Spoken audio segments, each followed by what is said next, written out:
ओम शांति। अव्यक्त मुरली रिवाइज 2/12/85। मुरली का सार है, बंधनों से मुक्त होने की युक्ति, रूहानी शक्ति। आज बाप दादा अपने रूहानी बच्चों की रूहानियत की शक्ति देख रहे थे। हर एक रूहानी बच्चे ने रूहानी बाप से रूहानी शक्ति का संपूर्ण अधिकार बच्चे होने के नाते प्राप्त तो किया ही है, लेकिन प्राप्ति स्वरूप कहाँ तक बने हैं यह देख रहे थे। सभी बच्चे हर रोज़ स्वयं को रूहानी बच्चा कह रूहानी बाप को याद प्यार का रिटर्न मुख से या मन से याद प्यार व नमस्ते के रूप में देते हैं। रिटर्न देते हो ना। इसका रहस्य यह हुआ कि रोज़ रूहानी बाप रूहानी बच्चे कह रूहानी शक्ति का वास्तविक स्वरूप याद दिलाते हैं, क्योंकि इस ब्राह्मण जीवन की विशेषता ही है रूहानियत। इस रूहानियत की शक्ति से स्वयं को व सर्व को परिवर्तन करते हो। मुख्य फाउंडेशन ही यह रूहानी शक्ति है। इस शक्ति से ही अनेक प्रकार के जिस्मानी बंधनों से मुक्ति मिलती है। बाप दादा देख रहे थे कि अब तक भी कई सूक्ष्म बंधन जो स्वयं भी अनुभव करते हैं कि इस बंधन से मुक्ति होनी चाहिए, लेकिन मुक्ति पाने की युक्ति प्रैक्टिकल में ला नहीं सकते, कारण रूहानी शक्ति हर कर्म में यूज़ करना नहीं आता है। एक ही समय संकल्प, बोल और कर्म तीनों को साथ साथ शक्तिशाली बनाना पड़े, लेकिन लूज़ किस में हो जाते हैं। एक तरफ संकल्प को शक्तिशाली बनाते हैं तो वाणी में कुछ लूज़ हो जाते हैं, कब वाणी को शक्तिशाली बनाते हैं तो कर्म में लूज़ हो जाते हैं। लेकिन यह तीनों ही रूहानी शक्तिशाली एक ही समय पर बनावें तो यही युक्ति है मुक्ति की। जैसे सृष्टि की रचना में 3 कार्य, स्थापना, पालना और विनाश तीनों ही आवश्यक हैं, ऐसे सर्व बंधनों से मुक्त होने की युक्ति मनसा वाचा कर्मणा तीनों में रूहानी शक्ति साथ साथ आवश्यक है। कभी मनसा को संभालते तो वाचा में कमी पड़ जाती, फिर कहते सोचा तो ऐसे नहीं था, पता नहीं यह क्यों हो गया। तीनों तरफ पूरा अटेंशन चाहिए। क्यों? यह तीनों ही साधन संपन्न स्थिति को और बाप को प्रत्यक्ष करने वाले हैं। मुक्ति पाने के लिए तीनों में रूहानियत अनुभव होनी चाहिए। जो तीनों में युक्त हैं वो ही जीवन मुक्त हैं। तो बाप दादा सूक्ष्म बंधनों को देख रहे थे। सूक्ष्म बंधन में भी विशेष इन तीनों का कनेक्शन है। बंधन की निशानी, बंधन वाला सदा ही परवश होता है। बंधन वाला अपने को आंतरिक खुशी व सुख में सदा अनुभव नहीं करेगा। जैसे लौकिक दुनिया में अल्पकाल के साधन अल्पकाल की खुशी व सुख की अनुभूति कराते हैं, लेकिन आंतरिक व अविनाशी अनुभूति नहीं होती। ऐसे सूक्ष्म बंधन में बंधी हुई आत्मा इस ब्राह्मण जीवन में भी थोड़े समय के लिए सेवा का साधन, संगठन की शक्ति का साधन, कोई न कोई प्राप्ति के साधन, श्रेष्ठ संग का साधन, इन साधनों के आधार से चलते हैं। जब तक साधन है तब तक खुशी और सुख की अनुभूति करते हैं, लेकिन साधन समाप्त हुआ तो खुशी भी समाप्त। सदा एक रस नहीं रहते। कभी खुशी में ऐसा नाचता रहेगा उस समय जैसे कि उन जैसा कोई है ही नहीं, लेकिन रुकेगा फिर ऐसा जो छोटा सा पत्थर भी पहाड़ समान अनुभव करेगा। क्योंकि ओरिजिनल शक्ति न होने के कारण साधन के आधार पर खुशी में नाचते, साधन निकल गया तो कहाँ नाचेगा। इसलिए आंतरिक रूहानी शक्ति तीनों रूपों में सदा साथ साथ आवश्यक है। मुख्य बंधन है मनसा संकल्प की कंट्रोलिंग पावर नहीं। अपने ही संकल्पों के वश होने के कारण परवश का अनुभव करते हैं। जो स्वयं के संकल्पों के बंधनों में है वह बहुत समय इसी में बिजी रहता है। जैसे आप लोग भी कहते हो ना कि हवाई किले बनाते हैं, किले बनाते और बिगाड़ते हैं, बहुत लंबी दीवार खड़ी करते हैं, इसीलिए हवाई किला कहा जाता है। जैसे भक्ति में पूजा कर सजा धजा करके फिर डुबो देते हैं ना। ऐसे संकल्प के बंधन में बंधी हुई आत्मा बहुत कुछ बनाती और बहुत कुछ बिगाड़ती है। स्वयं ही इस व्यर्थ कार्य से थक भी जाते हैं, दिल शिकस्त भी हो जाते हैं और कभी अभिमान में आकर अपनी गलती दूसरे पर भी लगाते रहते हैं। फिर भी समय बीतने पर अंदर समझते हैं, सोचते हैं कि ये ठीक नहीं किया, लेकिन अभिमान के परवश होने के कारण, अपने बचाव के कारण दूसरे का ही दोष सोचते रहते हैं। सबसे बड़ा बंधन यह मनसा का बंधन है, जो बुद्धि को ताला लग जाता है। इसलिए कितनी भी समझाने की कोशिश करो, लेकिन उनको समझ में नहीं आएगा। मनसा बंधन की विशेष निशानी है, महसूसता शक्ति समाप्त हो जाती है। इसलिए इस सूक्ष्म बंधन को समाप्त करने के बिना कभी भी आंतरिक खुशी, सदा के लिए अतीन्द्रिय सुख अनुभव नहीं कर सकेंगे। संगम युग की विशेषता ही है अतीन्द्रिय सुख में झूलना, सदा खुशी में नाचना। तो संगम युगी बनकर अगर इस विशेषता का अनुभव नहीं किया तो क्या कहेंगे। इसलिए स्वयं को चेक करो कि किसी भी प्रकार के संकल्पों के बंधन में तो नहीं है, चाहे व्यर्थ संकल्पों का बंधन, चाहे ईर्ष्या द्वेष के संकल्प, चाहे अलबेलेपन के संकल्प, चाहे आलस्य के संकल्प।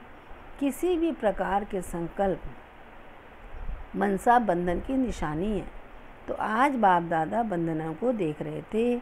मुक्त आत्माएं कितनी हैं, मोटी मोटी रस्सियां तो खत्म हो गई हैं, अभी ये महीन धागे हैं पतले, लेकिन बंधन में बांधने में होशियार हैं।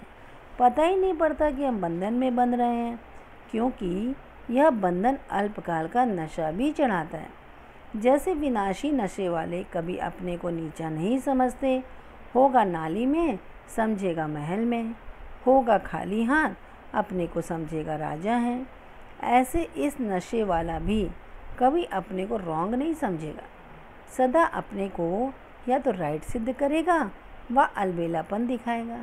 यह तो होता ही है, ऐसे तो चलता ही है। इसलिए आज सिर्फ मनसा बंधन बताया, फिर वाचा और कर्म का भी सुनाएंगे, समझा। रूहानी शक्ति द्वारा मुक्ति प्राप्त करते चलो। संगम युग पर जीवन मुक्ति का अनुभव करना ही भविष्य जीवन मुक्त प्रारब्ध पाना है। गोल्डन जुबली में तो जीवन मुक्त बनना है ना, कि सिर्फ गोल्डन जुबली मनानी है। बनना ही मनाना है। दुनिया वाले सिर्फ मनाते हैं, यहाँ बनाते हैं। अभी जल्दी जल्दी तैयार हो, तब सभी आपकी मुक्ति से मुक्त बन जाएंगे। साइंस वाले भी अपने बनाए हुए साधनों के बंधन में बंध गए हैं। नेताएं भी देखो बचने चाहते हैं, लेकिन कितने बंधे हुए हैं, सोचते हुए भी कर नहीं पाते, तो बंधन हुआ ना। सभी आत्माओं को भिन्न भिन्न बंधनों से मुक्त कराने वाले स्वयं मुक्त बन सभी को मुक्त बनाओ। सभी मुक्ति मुक्ति कह चिल्ला रहे हैं। कोई गरीबी से मुक्ति चाहते हैं, कोई गृहस्थी से मुक्ति चाहते हैं, लेकिन सभी का आवाज़ एक ही मुक्ति का है। तो अभी मुक्तिदाता बन मुक्ति का रास्ता बताओ और मुक्ति का वर्षा दो। आवाज़ तो पहुंचता है ना, कि समझते हो यह तो बाप का काम है, हमारा क्या है। प्रारब्ध आपको पानी है, बाप को नहीं पानी है। प्रजा व भक्त भी आपको चाहिए, बाप को नहीं चाहिए। जो आपके भक्त होंगे वह बाप के स्वतः ही बन जाएंगे, क्योंकि द्वापर में आप लोग ही पहले भक्त बनेंगे, पहले बाप की पूजा शुरू करेंगे। तो आप लोगों को सभी फॉलो अभी करेंगे। इसलिए अभी क्या करना है, पुकार सुनो, मुक्तिदाता बनो। अच्छा, सदा रूहानी शक्ति की युक्ति से मुक्ति प्राप्त करने वाले, सदा स्वयं को सूक्ष्म बंधनों से मुक्त कर मुक्तिदाता बनने वाले, सदा स्वयं को आंतरिक खुशी, अतीन्द्रिय सुख की अनुभूति में आगे से आगे बढ़ाने वाले, सदा सर्वप्रति मुक्त आत्मा बनाने की शुभ भावना वाले, ऐसे रूहानी शक्तिशाली बच्चों को बाप दादा का याद प्यार और नमस्ते। बच्चों की तरफ से भी बाबा को नमस्ते नमस्ते नमस्ते। पार्टियों से सुनने के साथ साथ स्वरूप बनने में भी शक्तिशाली आत्माएं होना। सदैव अपने संकल्पों में हर रोज़ कोई न कोई स्व के प्रति, औरों के प्रति उमंग उत्साह का संकल्प रखो। जैसे आजकल के समय में अखबार में या कई स्थानों पर आज का विचार विशेष लिखते हैं ना, ऐसे रोज़ मन का संकल्प कोई न कोई उमंग उत्साह का इमर्ज रूप में लाओ और उसी संकल्प से स्वयं में भी स्वरूप बनाओ और दूसरों की सेवा में भी लगाओ। तो क्या होगा, सदा ही नया उमंग उत्साह रहेगा। आज यह करेंगे, आज यह करेंगे। जैसे कोई विशेष प्रोग्राम होता है तो उमंग उत्साह क्यों आता है? प्लान बनाते हैं ना, यह करेंगे फिर यह करेंगे, इससे विशेष उमंग उत्साह आता है। ऐसे रोज़ अमृत वेले विशेष उमंग उत्साह का संकल्प करो और फिर चेक भी करो, तो अपनी भी सदा के लिए उत्साह वाली जीवन होगी और उत्साह दिलाने वाले भी बन जाएंगे। समझा? जैसे मनोरंजन प्रोग्राम होते हैं, ऐसे यह रोज़ का मन का मनोरंजन प्रोग्राम हो। अच्छा, दूसरा, सदा शक्तिशाली याद में आगे बढ़ने वाली आत्माएं होना। शक्तिशाली याद के बिना कोई भी अनुभव हो नहीं सकता, तो सदा शक्तिशाली बन आगे बढ़ते चलो। सदा अपनी शक्ति अनुसार ईश्वरीय सेवा में लग जाओ और सेवा का फल पाओ। जितनी शक्ति है उतना सेवा में लगाते चलो, चाहे तन से, चाहे मन से, चाहे धन से। एक का पदम गुणा मिलना ही है। अपने लिए जमा करते हो, अनेक जन्मों के लिए जमा करना है। एक जन्म में जमा करने से 21 जन्म के लिए मेहनत से छूट जाते हो। इस राज को जानते हो ना, तो सदा अपने भविष्य को श्रेष्ठ बनाते चलो। खुशी खुशी से अपने को सेवा में आगे बढ़ाते चलो। सदा याद द्वारा एकरस स्थिति से आगे बढ़ो। तीसरा, याद की खुशी से अनेक आत्माओं को खुशी देने वाले सेवाधारी होना। सच्चे सेवाधारी अर्थात सदा स्वयं भी लगन में मगन रहें और दूसरों को भी लगन में मगन करने वाले। हर स्थान की सेवा अपनी अपनी है, फिर भी अगर स्वयं लक्ष्य रख आगे बढ़ते हैं तो यह आगे बढ़ना सबसे खुशी की बात है। वास्तव में यह लौकिक स्टडी आदि सब विनाशी हैं। अविनाशी प्राप्ति का साधन सिर्फ यह नॉलेज है। ऐसे अनुभव करते हो ना। देखो, आप सेवाधारियों को ड्रामा में कितना गोल्डन चांस मिला हुआ है।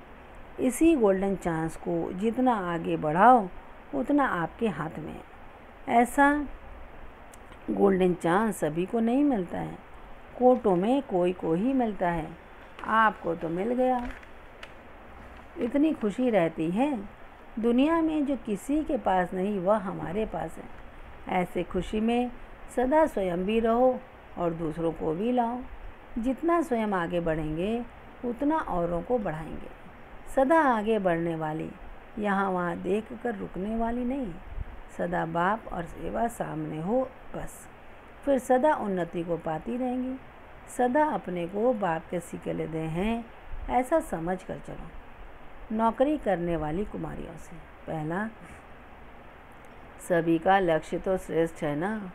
ऐसे तो नहीं समझती हो कि दोनों तरफ चलती रहेंगी, क्योंकि जब कोई बंधन होता तो दोनों तरफ चलना दूसरी बात है, लेकिन निर्बंधन आत्माओं का दोनों तरफ रहना अर्थात लटकना है। कोई कोई के सरकमस्टांस होते हैं तो बाप दादा भी छुट्टी देते हैं, लेकिन मन का बंधन है तो फिर ये लटकना हुआ। एक पाँव यहाँ हुआ, एक पाँव वहाँ हुआ, तो क्या होगा? अगर एक नाव में एक पाँव रखो, दूसरी नाव में दूसरा पाँव रखो, तो क्या हालत होगी? परेशान होंगे ना। इसलिए दोनों पाँव एक नाव में। सदा अपनी हिम्मत रखो। हिम्मत रखने से सहज ही पार हो जाएंगी। सदा यह याद रखो कि मेरे साथ बाबा है, अकेले नहीं है, तो जो भी कार्य करने चाहो वह कर सकती हो। दूसरा, कुमारियों का संगम युग पर विशेष पाठ है। ऐसी विशेष पाठधारी अपने को बनाया है जो अभी तक साधारण हो। आपकी विशेषता क्या है? विशेषता है सेवाधारी बनना। जो सेवाधारी है वह विशेष है। सेवाधारी नहीं हो तो साधारण हो गई। क्या लक्ष्य रखा है? संगम युग पर ही यह चांस मिलता है। अगर अभी यह चांस नहीं लिया तो सारे कल्प में नहीं मिलेगा। संगम युग को ही विशेष वरदान है। लौकिक पढ़ाई पढ़ते भी लगन इस पढ़ाई में हो तो वह पढ़ाई विघ्न रूप नहीं बनेगी। तो सभी अपना भाग्य बनाते आगे बढ़ो। जितना अपने भाग्य का नशा होगा उतना सहज मायाजीत बन जाएंगे। यह रूहानी नशा है। सदा अपने भाग्य के गीत गाती रहो तो गीत गाते गाते अपने राज्य में पहुंच जाएंगी। वरदान: स्वयं की सर्व कमजोरियों को दान की विधि से समाप्त करने वाले दाता विधाता भव। स्पष्टीकरण: भक्ति में यह नियम होता है कि जब कोई वस्तु की कमी होती है तो कहते हैं दान करो। दान करने से देना लेना हो जाता है। तो किसी भी कमजोरी को समाप्त करने के लिए दाता और विधाता बनो। यदि आप औरों को बाप का खजाना देने के निमित्त सहारा बनेंगे तो कमजोरियों का किनारा स्वतः हो जाएगा। अपने दाता विधातापन के शक्तिशाली संस्कार को इमर्ज करो तो कमज़ोर संस्कार स्वतः समाप्त हो जाएगा। स्लोगन: अपने श्रेष्ठ भाग्य के गुण गाते रहो, कमजोरियों के नहीं। अपने श्रेष्ठ भाग्य के गुण गाते रहो, कमजोरियों के नहीं। अच्छा, ओम शांति।